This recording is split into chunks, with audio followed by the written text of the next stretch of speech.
Hello, everyone, and welcome to another Sunday afternoon chat on yet another 100-degree plus day here in southern Oklahoma. That's right, 102 degrees right now, and it's not as hot as it's going to be. We're still probably a couple, 2 or 3 hours away from the maximum of the day, but so we'll probably get another day or 2 degree higher. We've had a lot of rain here in Oklahoma the last couple of days. A lot of rain. A lot of Oklahoma was very well blessed with a lot of rain. My preacher told me this morning that we did not get two drops in a wheelbarrow. 2 drops in a wheelbarrow. That's not much rain. A wheelbarrow is a pretty good sized rain gauge.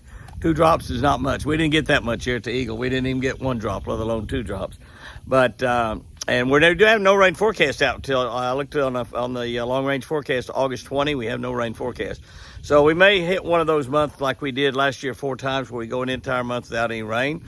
I just don't believe that's going to happen. I think we are going to get some rain. If we get a little more rain, I think we get another hay cutting here later this month or early next month, and get some rain on it and get that stuff green back up again, and it'll be good. This past week was a difficult week for us. It was a great week as well. The great thing that happened was we got to go down to First Baptist Church, Conroe, Chris and I, and actually we took Benelli with us, and she wasn't too bad. She wasn't great, but she got excited with all of the people down there. And but she really didn't cause any problems whatsoever. But she's laying right here beside me right now, like she always is. She's going to be a very good companion. And she just loves to retrieve. Golly, I've never seen a dog love to retrieve like Benelli does. And she comes to me all the time with something in her mouth. Please, let's retrieve, boss. Please, let's retrieve. But anyway. We had a great time down there. Fantastic church. Jimmy Durham is the one that I've worked with down there on that. It's the second time I've been to the Outdoors and Sportsman's Banquet at First Baptist Conroe. It's a beautiful church, incredibly great church right in the middle of town. And Conroe is, of course, a small town in Texas. It's close to a big town, Houston, Texas. But Lake Conroe is there. It's right close to Lake Livingston, right close to Lake Sam Rayburn. I mean, it's in a great area for the outdoors. And we had a full packed house, well over 500 people there, and just a great evening, lots of door prizes, raffles went well. I did not get a chance to buy any raffle tickets when I got there. We went directly to signing Catch a Better Life books, and then we went from there to right up on stage speaking, and we got through with that. We did spend a lot of time with the people. So many of you come and visited, Sheila and Emma, and so many of you came and visited. That from our social media, and I certainly appreciate that, girls and guys, and so many of you, so many men come up and talked about watching the deer and enjoying that, and the deer being kind of good therapy for them. And can I tell you, the deer are good therapy for me as well. And we get right before dark. I'm going to try to shoot a little video with the deer. So I was asked to do a little video feeding the deer and whispering. Now, I don't know. I've never done a video whispering. I learned to talk in a sawmill. I learned to whisper in a sawmill, so you can know how loud a sawmill is. So I talk pretty loud, but I'll feed the deer and I'll whisper with them and see how they react. We do have some surprises, a real neat surprise that I'm going to show you with the deer. That was another one of the great things that happened this week. Totally shocking, just to be honest with you. But we had a great time down there, and that was kind of the highlight of this week. The days have been all over 100, and I think the lowest high we had last week was about 104, and 2 or 3 of those days was 108 degrees. Like I said, it's over 100 degrees now. We got a couple more of those days, and then it's still the next, I think there's like 5 days in a row scheduled or forecast over 100 degrees here in southern Oklahoma, and then it's going to drop down in the upper 90s.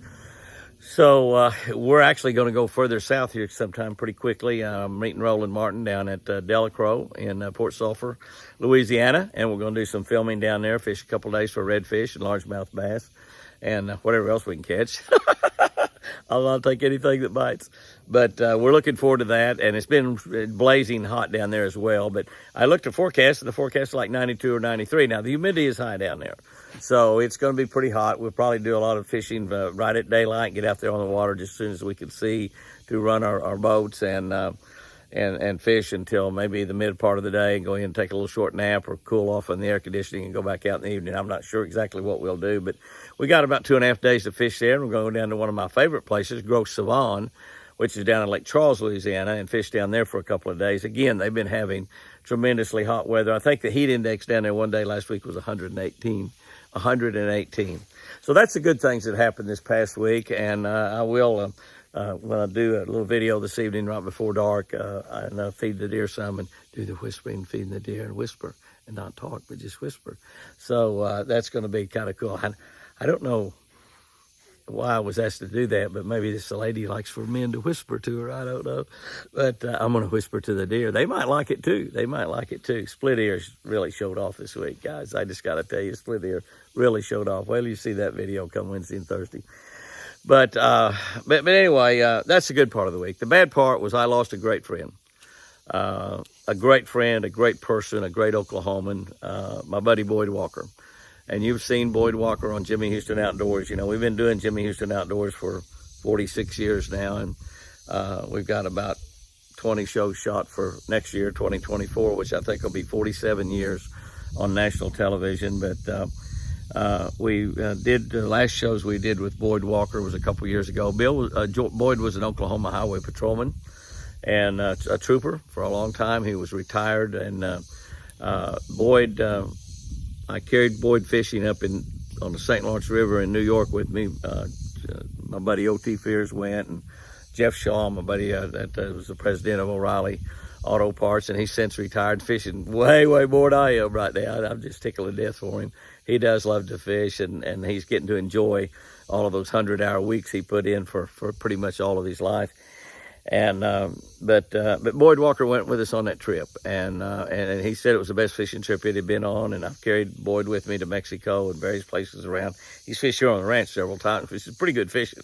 But he said that trip was the best. We had 3 boats up there. I took a couple of my boats, and Roland Martin had a boat there also. And Mike Iaconelli come up and visited, fished with Roland and I. That was a real treat, a lot of fun. Mike, it was a big deal for Mike too. And so we all had a great time in that trip, and Boyd just loved the trip. He had a great time. He talked about it, but it wasn't too long after that. That trip was in May or June, either late May or early June. I don't remember which. And we did a couple of television shows with Boyd, and he just smacked them, just caught the snot out of them on a red man spinnerbait and some on a Lucky Strike sinking worm.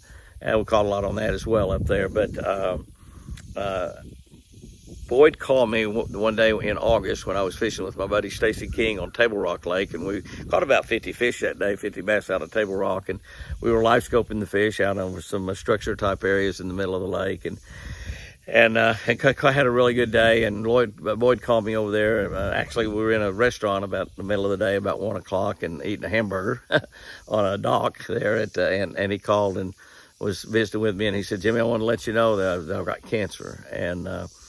And that was in August 2020, so that would have been a little bit over 3 years ago. And Boyd fought that cancer, and he put up a great fight. He beat the cancer totally, was in total remission, and it came back, and it finally took him on to glory. But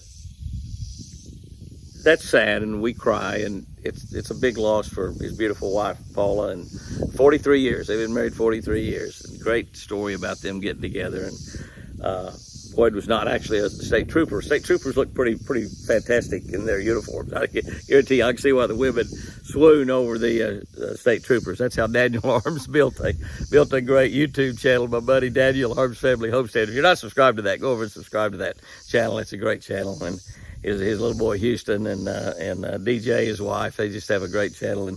But Daniel is a retired Oklahoma State trooper now, but he looked pretty smashing in his trooper uniform too. And we had a lot of troopers there at the funeral yesterday morning. I spoke at that funeral and got to say a few things about my buddy Boyd, but he was a good, honest man.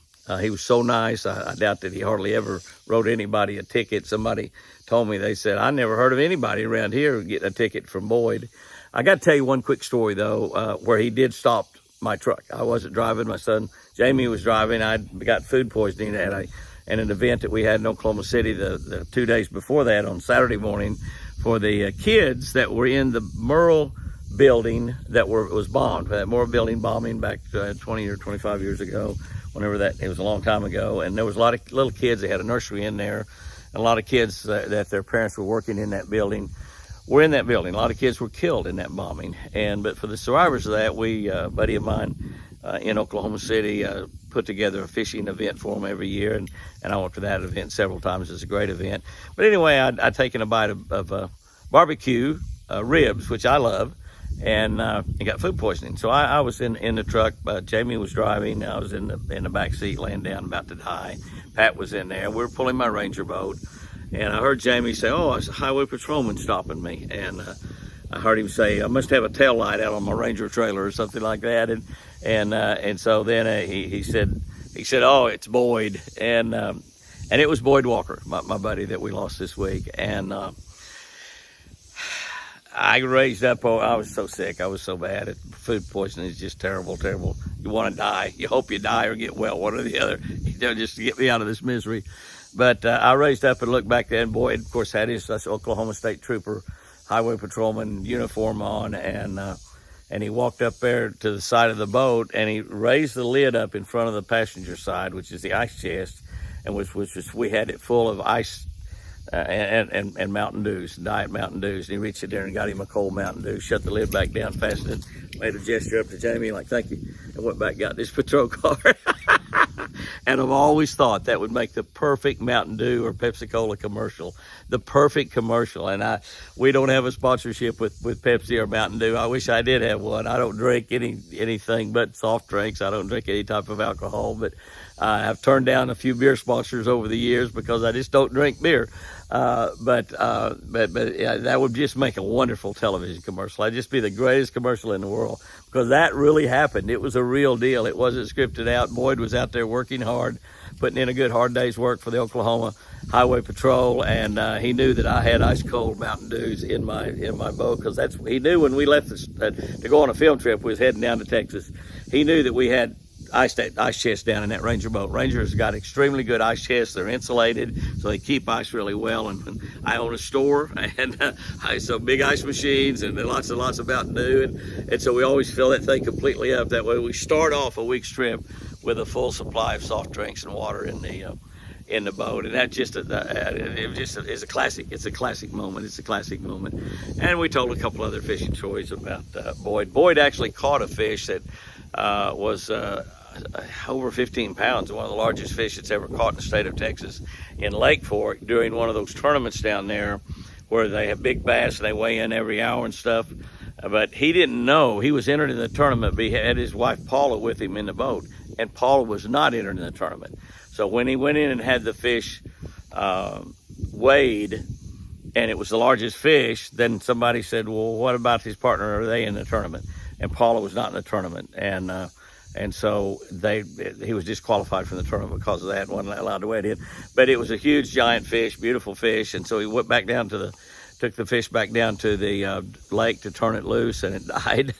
And so he actually had the fish mounted and got a great trophy for it. But that fish is way bigger than any bass that I've ever caught. So Boyd was a great fisherman, but a great friend and a great person. The church was packed, the balcony was packed.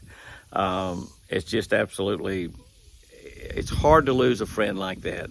But can I tell you, when you know that he's fishing the lakes in heaven right now, and I believe that Boyd Walker might be fishing with my dad, might be fishing with Grandma Lizzie, Chris's mama, whom he loved, but he'll be waiting. I know he'll be waiting. I got several friends that's going to be waiting for old Jimmy to show up there someday. And they're going to say, "We know where all the good spots are. We know where all the good spots are." So that's a little bit of a hard week when you lose a friend. But as you grow older, you do that. And as you grow older, you realize that every day you're a little bit closer to that day when you'll walk those streets of gold. I'm going to take my shoes off because I think that gold will be warm on the bottom of my feet and walk those streets of gold. And if Jesus doesn't come back first, which I definitely believe that he may, I'll do that sometime in the next 20 years. I've told you before that God told me I'd live to be 95. So if you hear old Jimmy died and you say, first thing ask, how old was he? And if they say he's 93, say, boy, it comes as a surprise to him. He thought he was going to live to be 95. Can I tell you, I'm going to be like Hezekiah. When I get to 95, I'm going to ask God for another 15 years. That'd push it to 110, wouldn't it? Anyway, that was this past week. We got a great week coming this next week. I'm going to get to go to a little bit cooler weather. It's forecast to be 85, going to Minneapolis. Going to get to fish in Minnetonka with Northern Wholesale. Northern Wholesale is a great company up there in Minnesota that sells wholesale products. They're a big distributor. They sell products to all the boat dealers, all the marine stores, hardware stores, a lot of places around in the area. And I get to fish with a couple of their customers. Will be my partner. We get to fish in a tournament that's daylight up till about 1 o'clock or 2 o'clock in the afternoon. I'll be emceeing that tournament. If you were fortunate enough to fish that tournament, you've been invited to it by Northern Wholesale up there in Minneapolis. We're going to have a lot of fun. They got great food and prizes. Golly, everybody wins a prize, even the teams that don't catch any fish. And a lot of good fishermen, the Capras and several of the really, really good fishermen in that area up there will be fishing. I'll be fishing out of a borrowed nitro boat. My buddy Jeremy Bester called me yesterday, and I was going to use Jeremy's boat, but then he's gone fishing a tournament or something, and he can't. We're not going to be able to use his boat, but he's got a friend of his boats that we're going to use. It's a nitro, and they've got I think it's got live scope on it. It definitely's got good locators with some GPS marks on there, and probably have a 500 GPS marks on Minnetonka, so probably be just like shooting in the dark. But I've got a plan of attack that we do to make sure that my team always weighs in a good limit of fish, and we've never won that tournament. IMC the tournament weigh in too, so that's a lot of fun. Great meal, great fellowship, great fun. Everybody has a great time. A tremendous event that Northern Wholesale puts on. They're just such a good company and great people. I got a lot of good friends there. And I have emceed that over the years a lot. COVID happened and been a little bit since they've had that, but I'm really looking forward to going up there. I'll fly up there Tuesday, meet with them on a big deal on Tuesday night, a big outside party and hamburgers and hot dogs and stuff. And then we get to fish Wednesday. So I'm looking forward to that this next week. And then the following week, be with Roland Martin down in Texas. So we've got a pretty good August planned. We'll be here at the ranch a tremendous amount of the time as well. And hopefully we'll get some break in this weather and we get rid of all these 100-degree days. Fishing is still good. You can still catch a lot of fish in the summertime. The key is get out there at daylight, fish till 10 or 11 o'clock until you start getting uncomfortably hot. Quit and go back out the last couple hours before dark. Those are the premier times to fish right now anyway. Guys and girls, go out there and have you a great one today. Make sure you are part of the solution, not part of the problem. Make sure you're smiling, happy to everybody. Don't pass on any bad gossip this week. And just make sure that you encourage everybody that you talk to with your talk. Say encouraging things, build up things to them. Talk to them in a positive manner, and your life's going to be rewarded because of it. Guys and girls, remember, I sure do love you.